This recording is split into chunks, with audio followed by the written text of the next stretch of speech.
All right, what's going on, guys? It's Luke here. Today I wanted to run through this continuation trade. I already did a trade recap on this. I'm not sure when I'll upload this video, but I wanted to break down this trade. Here are the executions, and I just want to go through because I thought this was literally like an A+ continuation play.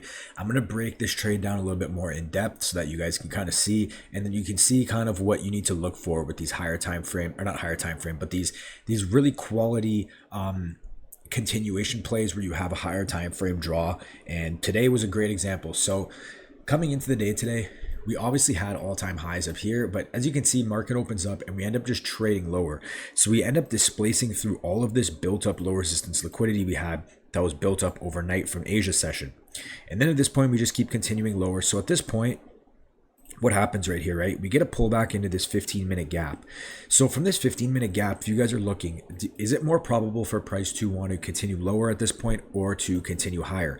Well, it's likely to continue lower. And what is our next draw on liquidity? Our next draw on liquidity at this point is this unfilled 4-hour gap. You can see right here at this point, we have this unfilled 4-hour, and right above it, obviously we have this low. So I'm anticipating price to come down to this 4-hour gap. This is my draw on liquidity. Okay, so you have to have a draw on liquidity. That is step number one. Now, delivery off a higher time frame gap. So when I'm talking about higher time frame, I'm talking like 15-minute, 30-minute, 1 hour, 4 hour, stuff like that. So as you can see at this point, price is now respecting this 15-minute gap. But let me put the replay tool back on so you guys can see what I'm talking about. Okay.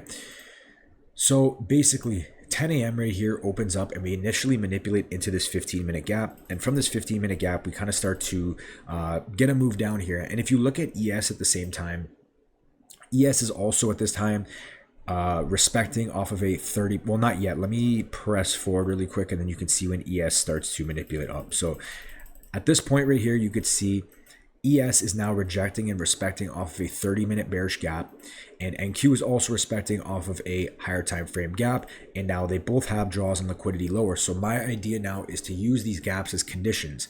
If we respect this gap, we look for shorts, but if we trade through it, we disrespect it. Only then would I be looking for longs, right? So I know at this point that ES and NQ are both delivering off of a higher time frame bearish gap. They both have a draw on liquidity lower. So at this point, I'm looking for an entry.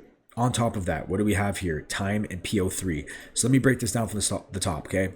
We have a higher time frame. We have a draw on liquidity, which is this unfilled 4-hour gap. We're delivering off a higher time frame gap. In this case, is the 15-minute. I'm going to get into this continuation gap in a sec.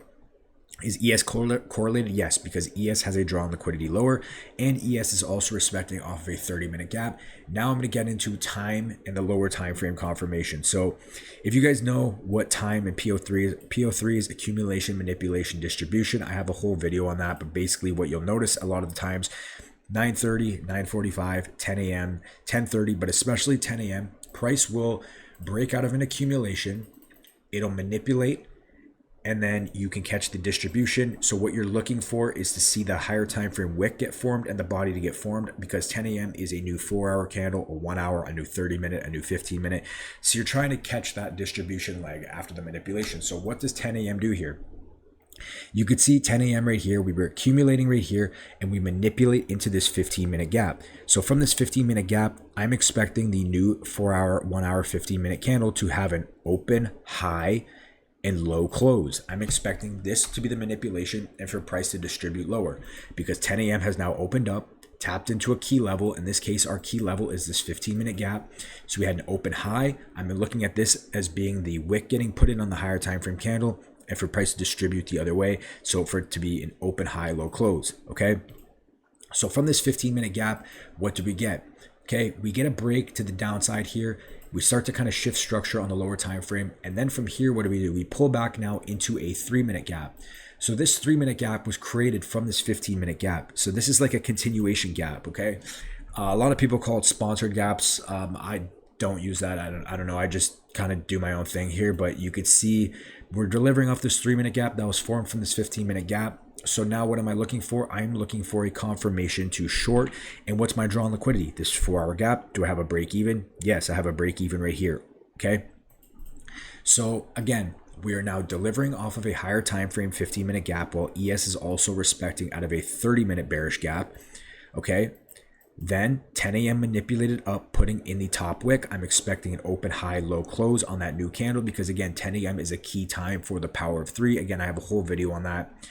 From there, what happens? Price breaks down. We get a little break right here, a retest into this 3-minute gap. So I'm looking for this lower time frame gap that was formed from the higher time frame gap to continue to push price lower. From there, I'm looking for an entry. At this point, this can be your IFEG or CISD, whatever you feel comfortable with. I take this CISD entry on the 2-minute right here. On top of that, to add extra, we have an SMT. You could see NQ failed to take out these highs. ES took them out.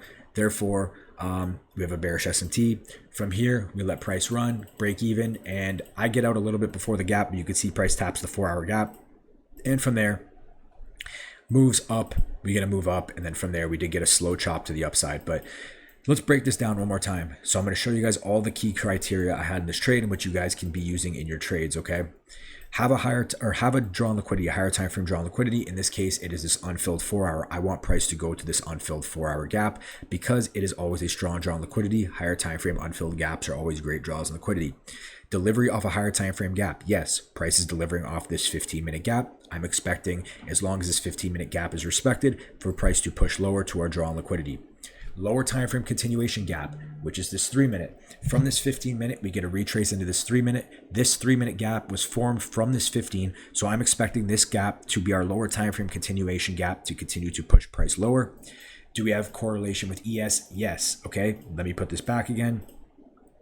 ES is respecting a 30-minute gap.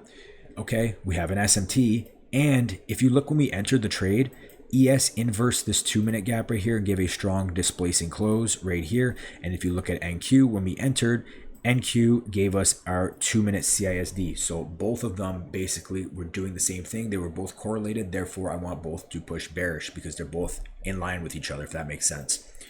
From there, time in PO3, yes, we had 10 a.m. manipulate to the upside. I'm expecting an open high low close, and for price to go lower, I'm expecting this to be the top wick getting put in, and I want to see price flush lower. Then entry confirmation, I enter off this CISD displacement candle, but you could take an IFEG entry, whatever, break even, and then full TP there. So this is the criteria you guys want to be looking for. Now, do you need to check every single box? No, but this is where these really high probability trades come into play, okay? When you have a higher time frame and a key draw on liquidity, you have a higher time frame delivery from a higher time frame gap, which in this case was the 15-minute, lower time frame continuation gap, which is a 3-minute. We're correlated with ES, which means ES and NQ are basically doing the same thing, which means that the probability of the trade playing out is higher. Time in PO3 is on our side. We got the 10 a.m. manipulation, so I'm expecting the distribution leg.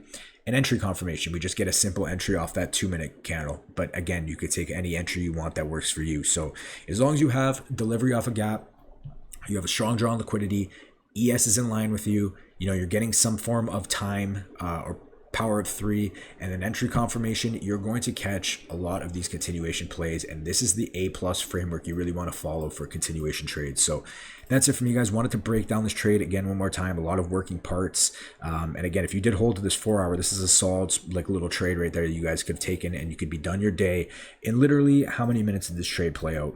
Like 1, 2, 3, 4, 5, I don't know, like not even under 10 minutes. But anyway, that's it from you guys. Hope you guys enjoyed this one. Again, I would write this down. This is very important to kind of follow like the framework. But anyway, that's it from me, guys. I'll talk to you guys in the next one. Peace.